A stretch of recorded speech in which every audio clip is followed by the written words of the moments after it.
Now, that really was a phenomenal day of football. I have absolutely loved it. The results in general have been interesting. A lot of them haven't gone my way. There was a huge result for Chelsea at Stamford Bridge.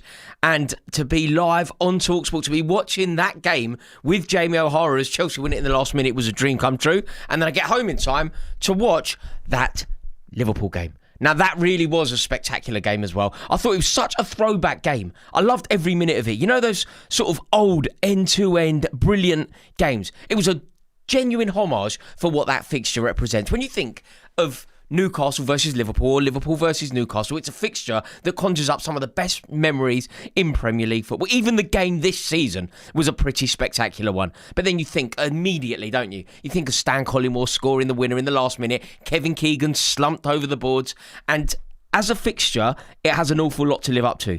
But this was that. This really did live up to it. And once Liverpool got going, once Liverpool clicked into gear, they were excellent. They were slick and they were far too good for Newcastle. It was a great open game, end to end, and Newcastle most certainly had their chances in the opening stages. In the opening stages, they had a lot to offer, but ultimately Liverpool were just too good for them. And now it becomes a conversation around what does this mean for Liverpool Football Club? What does this mean for Liverpool Football Club's ambitions for the rest of the season? Because people have been very quick to write off Arne Slot. People have been very quick to say that Liverpool are not capable of achieving anything this season. People have been very quick to actually tell me that Arne Slot should be replaced. I've been having this debate on every single forum. People are constantly phoning me up when I'm on TalkSport. They're constantly telling me when I'm on debate shows that Arne Slot isn't the man for the job. Arne Slot should be sacked. And whether that's right or not, the point that I will always make is, and I appreciate that this is quite nuanced and it's not really the way that I often do things, I just think that when you've won a league title, you deserve an element of courtesy. When you are the existing champion, you should be paid a debt of gratitude. I don't like the idea of sacking a manager who is clearly a champion. We don't have to debate whether Arne Slot can win a league. We don't have to debate how good Arne Slot is. He has proved to us he is in the top tier category because he is the champion. It's simple as that. You know, some managers you have a debate. Could they win X a league title? Could Unai Emery win Aston Villa a league title? Maybe, maybe not. Could Mikel Arteta win Arsenal a league title? Maybe, maybe not. Could Liam Rossini win Chelsea a league title? Maybe, maybe not. On a slot, we don't have to have that debate. And therefore, I would extend a courtesy to a manager like that. Now we bring it on to today. They're not going to win the league this year. That's a guarantee. But what we've seen today in that fixture against Newcastle United is we have seen that they are totally capable of blitzing teams away. They are totally capable of getting past anyone when it most matters. And that is a great place to be for them because they can prioritise now the cup competitions. So they can actually focus on being a great cup team. And maybe Arne Slot could save his job. If his job is in jeopardy, maybe he could win some over. I appreciate that his conduct in interviews hasn't been particularly dazzling. I think that he's asking some very weird questions and I think that his approach has been slightly weird. But ultimately, he can now focus on trying to win the European Cup. And it's Liverpool. It's Liverpool winning a European Cup. It doesn't even sound particularly controversial. Can Liverpool win a European Cup? Yeah, of course they can. Is Arne Slot capable of guiding Liverpool to a European Cup? Yes, of course he is. Because we know that he can win top-tier silverware. There is no jeopardy around it. And I think that result today is absolutely massive for Liverpool. It's exactly what they needed. The first super chat of the day has landed in. It's from Rishab, who says, "Love you, Rory, but why no review of the Chelsea games lately? Something to admire about the character, undoubtedly. I have a big video coming out about that tomorrow." I've just got in, to be honest. I was live reviewing the Chelsea game on TalkSport. I've got back, I've had something to eat with my wife, watched the Liverpool game and come out in here and had this conversation. And I will be reviewing the Chelsea game after this. It will be going live tomorrow morning at 9 o'clock. So make sure that you are subscribed in order to get that review. I will do a detailed analysis of what Liam Rossini did at Chelsea today. An amazing second half comeback. Absolutely amazing. Sensational comeback. And something that we will delve deep into. The video will be live tomorrow morning at 9 o'clock. So make sure you're subscribed for that. And Rishab, that's where it will be. The second super chat of the day has landed. Gio says, Ekitike, the second best striker in the Premier League, top 4 in the world. I think that Ekitike is it's a masterclass signing, isn't it? It's a masterclass signing. And when you cast your minds back to the Ekitike signing, it felt like it wasn't particularly needed at the time. I remember when Ekitike landed, the first time I was really aware of it, I remember I was on holiday and I'd do my best to try and stay off the phone, right? I do my best to try and stay off social media now, but I certainly do it on holiday. And I allowed myself, I don't know, half hour a day. And I went to bed thinking that Hugo Ekitike had signed for Newcastle. And I was like, oh, that's an interesting signing for Newcastle. It'll be interesting to see what that means for Newcastle, what that means for Alexander Isak. Could it mean that Ekitike is going to play in a front two with Alexander Isak in the way that he did with Marmoush at Frankfurt? Or could it mean that Alexander Isak is going to leave? Who knows? Then I did my best to not go on social media. The next time I went on social media, Ekitike was a Liverpool player.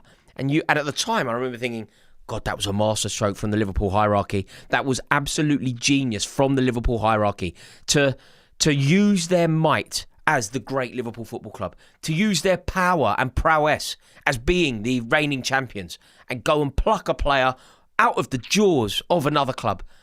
But I didn't think it would be this significant. Out of all of the players that Liverpool signed, I don't think anybody thought that Hugo Ekitike was going to be the jewel in the crown. But he most certainly is. He has got to a level now where he is undroppable. He's got to the level now, in fact, dare I say it, where I actually believe that Liverpool should be building a front line around him. I actually think he's got to that level. He's got to the level where whatever front line Liverpool are going to invigorate themselves around for the foreseeable. And for the foreseeable in football, what do we say, 5 years? You can't really think beyond 5 years, can you? But I think that Liverpool should now be looking at Hugo Ekitike as being a stalwart of that front line. That's the kind of player he is. I think he is going to have a huge impact at the World Cup. I think he's going to have a huge impact in international football. I think he's going to have a huge impact at Liverpool. And I think if Liverpool are to have any success this season, it will be because of Hugo Ekitike. And with Ekitike and Wirtz finding this rhythm, finding this form, I would not rule them out of doing something pretty spectacular this year. I really wouldn't. When you think about what it could mean for Liverpool, if they find their feet, and then let's just say Mohamed Salah finds the sort of form that he displayed under Arne Slot. Let's say that he can come back into the team and really land, and find rhythm, find form. Who knows what they could achieve? I really do think that there is a world where he could do something pretty spectacular. So there is no doubt in my mind, absolutely no doubt in my mind, that Hugo Ekitike leading the line with Wirtz and Mohamed Salah around him, I think that it is going to be a huge signing. And it's mad, isn't it? Because Ekitike could be the player that we look back upon.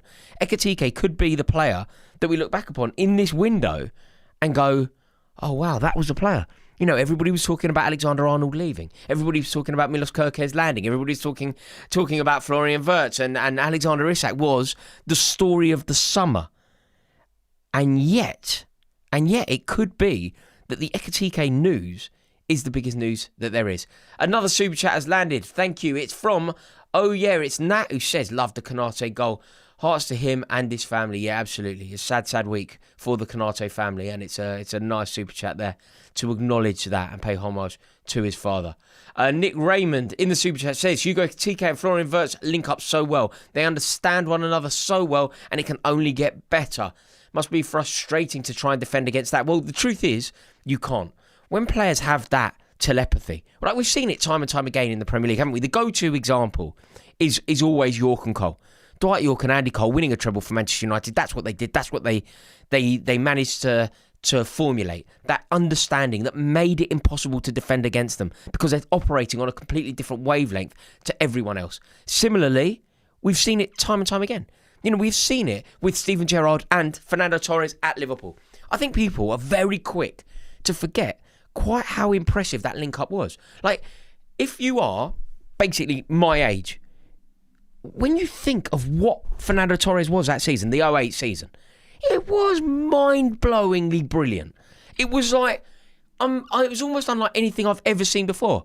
And Gerrard to Torres, or Torres to Gerrard, setting one another up for goals, it was on a different wavelength to everybody, and therefore you couldn't defend against it. Now, I'm not saying that Ekitike and Wirtz is that.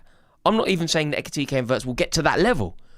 But I'm saying that there is something going on. There is something happening there. And you are absolutely right, Nicky. You just cannot defend against it. You just can't do it. Johnny FIFA in the Super Chat says, love Salah.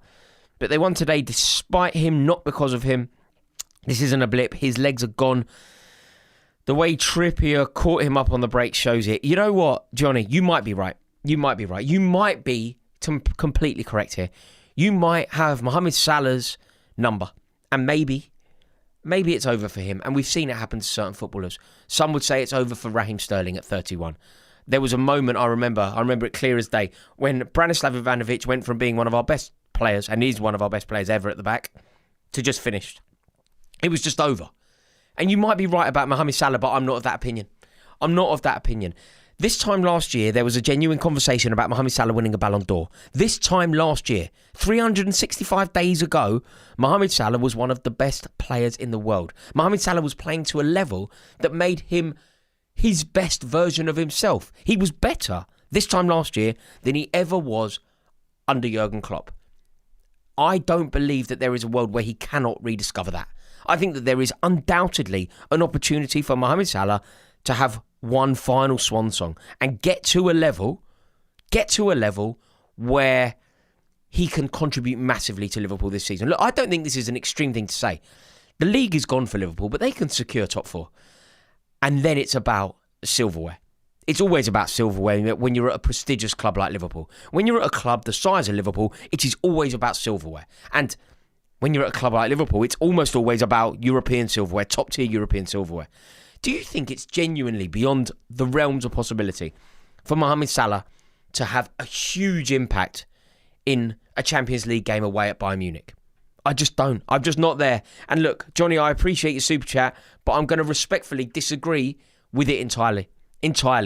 If you end up in a quarter-final, semi-final, and you're playing away at Real Madrid, you're playing away at Atletico Madrid, you're playing away at Bayern Munich, you're playing away at Arsenal, you're playing away at Stamford Bridge, right? I'm guaranteeing you, if Liverpool are coming to Stamford Bridge, I hope that Arne Slot feels like you feel about Mohamed Salah. I hope he's not on the pitch, because I am not ready to put it past him to have a huge impact on Liverpool's season this year. I'm just not there. You might be right, and time will tell. But I think that a front three of Wirtz pulling the strings, Ekitike leading the line to a plumb, and then a genuine great of Liverpool Football Club. Still there, still setting the standards, still a menace and a threat. Yeah, I think there is something. I think there is something in that. To be totally honest with you, I think that there is something in that. So I'm going to have to politely disagree with you, Johnny. Marcus Howell in the Super Chat says, could Hugo Ekitike be the next Liverpool Torres, Rory? Do you know what? I don't know if I'm biased here, but I don't think anything is comparable to Torres.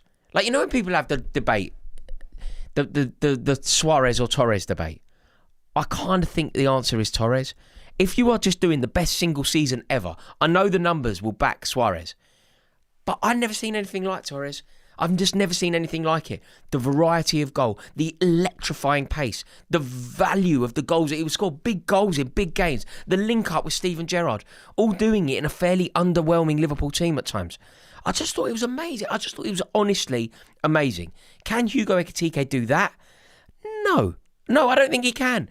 Because I would honestly argue that Fernando Torres is one of the best I've ever seen. And I know Liverpool fans won't really want to hear that. And maybe it won't hurt them, because I know he broke their heart when he left. Like, the reason that they kind of dislike him so much now is because they loved him so much. Do you remember the cop doing the entire bounce to that? His armband proved he was a red Torres. I remember sitting there so many times when we were done in the league, we were done in Europe. That 2-0 game when he cut in, bend it past Czech. You're just like, this geezer is unplayable. Can Ekitike be as good as Torres was that year? Probably not. But that doesn't mean that he won't be the best player in the league in his position. Like, you don't have to be anywhere near as good as Torres to be the best striker in the league now. You don't have to be anywhere near. Torres then probably wasn't seen as being the best in the league. Torres then in this league is the best striker in the world. Well, it's certainly the best striker in the league. Maybe you'd argue Harry Kane is better than him. But no, basically, I don't think he can get to that level, Ekitike. But that's because that level, for me, is just like a one-off level. But there is no doubt in my mind that Ekitike is an outrageously talented footballer. He is clearly ready to do it for Liverpool at the top level. And Liverpool should be so lucky, so thankful that they got him. You know, when you think about what's happened at Liverpool, when you think about Alexander Isak's injury and the way that it's just all gone so wrong, like Hugo Ekitike has kind of stepped up. He's bowled into the fray. And you've got to remember that he was so close to signing for Newcastle last year. So to have done what he has done for them is just amazing. To have done what he's done for them against Newcastle, it feels almost like poetic. And it must have really hurt Eddie Howe to see Hugo Ekitike effectively flip the match on his head. Like, can you imagine if you're Eddie Howe watching that? Eddie Howe's going to be watching that going, okay, right, let me get this right. Everything's kind of going to plan. We're playing well. We're up against it. We're playing a very, very good team. You know, Anthony Gordon has got us under our way. Obviously, the Scouser who kind of threatened to join Liverpool has got us get us off to a flyer and playing very well. Suddenly, Hugo Ekitike, bang, bang. It's like a combo, wasn't it? Combo, wallop. Yeah, how Liverpool Newcastle would have been expecting to go in at half-time winning. They certainly would have been expecting to go in at half-time drawing at the very worst. They went in at half-time losing. Like Hugo Ekitike just banged it, just totally flipped the game on its head. And if you are Eddie Howe in that situation, you just honestly have to be furious. And you know what? I don't know if you saw it, but when he scored, did you see when he was like giving it to the Newcastle fans a bit? Giving them a little bit of stick, giving them a little bit, letting them know the score, basically. I reckon that shows us an edge to his character that it's exactly what you should be doing. It's exactly what you love if you're a Liverpool fan. It's exactly what you don't love if you're an away fan. But it shows you what he's about. It shows you that he's got the edge. It shows you that he's ready to be a top player. Caleb in the super chat, what's happening today? He says, American here. Howdy. Hope my thoughts are welcomed. Of course, mate. Of course. Mate, we're international, mate. I'm coming to America. Like Eddie Murphy. I'm coming to America in the summer for the World Cup. Is Hugo's playmaking a second striker formation, a two-striker formation, a must once Isak is back and in form? That's an interesting argument, Caleb. I don't think it's a must.